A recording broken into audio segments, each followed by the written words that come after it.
Assalamualaikum warahmatullahi wabarakatuh. Pada kesempatan kali ini saya akan memaparkan modul 3.2A7 demonstrasi kontekstual dan pemimpin dalam pengelolaan sumber daya. Perkenalkan, nama saya Alwardana SPDI dari SMP Negeri 1 Ranto Baik, salah satu PGP Angkatan 4 atau dari Kabupaten.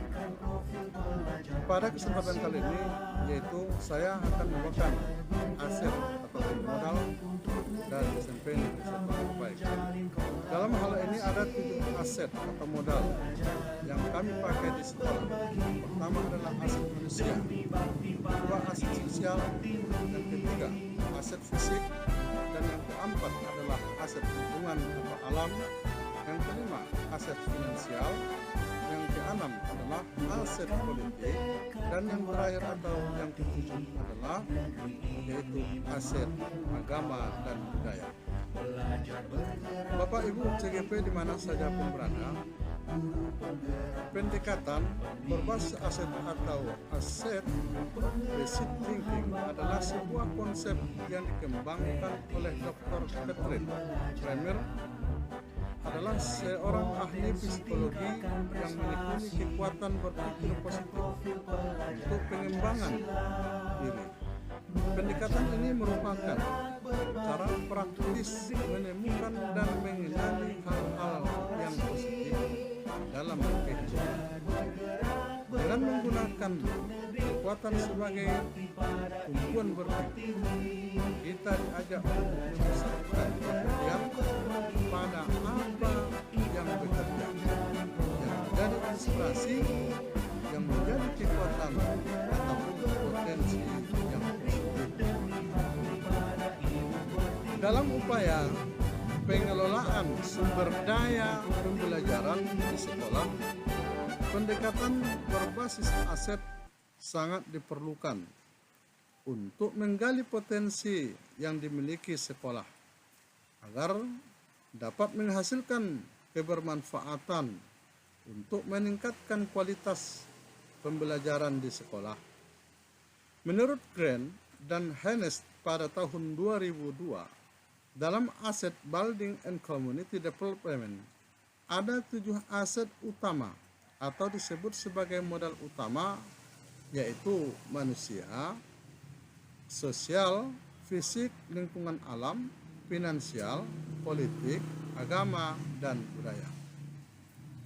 Berdasarkan pendekatan berbasis aset yang telah saya pelajari pada program pendidikan guru penggerak, yaitu pada modul 3.2 tentang pemimpin dalam pengelolaan sumber daya pembelajaran, saya mencoba mengidentifikasi dan memetakan 7 modal aset yang dimiliki SMP Negeri 1 Ranto Baik, di mana potensi dan manfaat untuk pengelolaan, pengembangan, dan peningkatan kualitas pembelajaran di sekolah.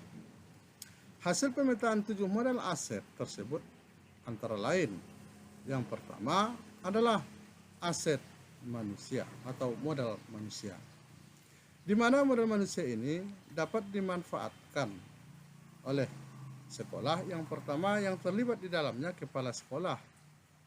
Kami cukup kompeten dalam memimpin sekolah karena memiliki manajemen yang cukup bagus dibantu oleh Wakasek.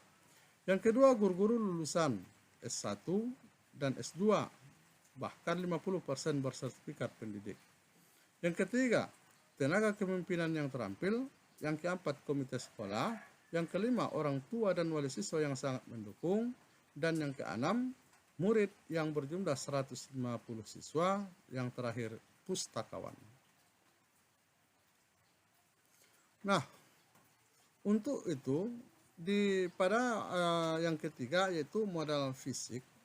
Yang pertama ada ruang kepala, ruang TU, ruang guru, kantin, dan ruang siswa.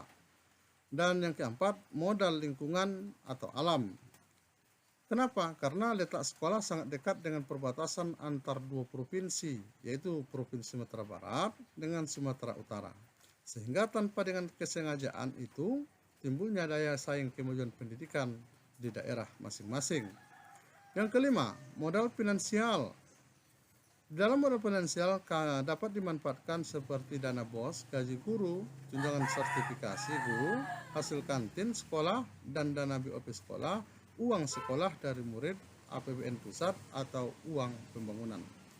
Di dalam hal ini ada strategi pemanfaatan modal finansial. Yang pertama yaitu menyusun RKAS di awal tahun ajaran, menyusun rencana jangka pendek dan jangka panjang untuk menentukan pengeluaran seperti gaji guru, biaya renovasi bangunan sekolah, membuat buku administrasi keuangan dengan tertib dan melaporkan secara transparan, mengoptimalkan dana yang tersedia untuk kegiatan sekolah yang berkualitas menggunakan dana BOS untuk penyediaan buku dan kegiatan ekstrakurikuler.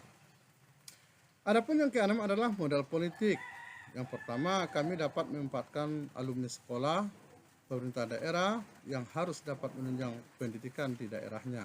Dan yang terakhir atau 7 adalah modal agama dan budaya. Modal agama dan budaya yaitu di sekitar wilayah kami, sekolah kami cukup religius. Ada beberapa lembaga pendidikan non formal seperti TPQ atau TPA dan MDA sebagai tempat pendidikan agama bagi murid-murid saat sore hari.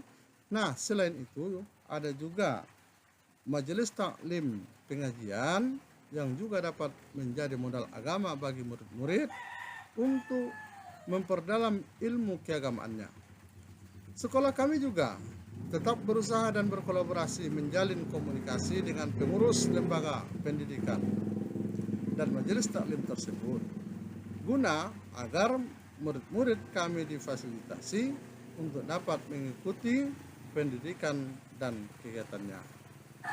Bapak Ibu yang saya muliakan, cukup sekian dapat saya paparkan pada modul ini. Saya ucapkan ribuan terima kasih, sekian dan terima kasih.